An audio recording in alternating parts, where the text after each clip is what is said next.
Hello guys, nandito na ako sa aking room. Tapos papasok ko. Naka-high-tech itong ano nila doon din. May nang-upgrade.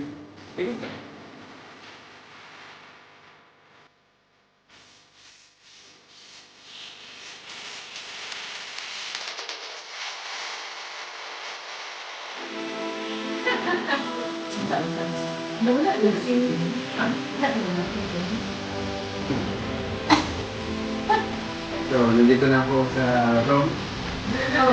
Aking mga kamag-anak, ako at saka brother-in-law. And others. And others. Alam nila.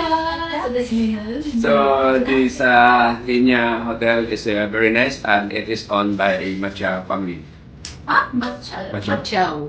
Macho yung manari nito. I thought na it is Bianik Macho pala. So, run by Macho family. So, I think I will end this video. So, thank you for watching. If you have nice, or you can visit Dumaguete City, try to stay at Kenya Hotel, located at Coco Cabalo sa address. San Juan. Basta. May na-video yung pangalan ko na ba? So, thank you for watching. Bye-bye. Ito yung ano, CR niya. Well,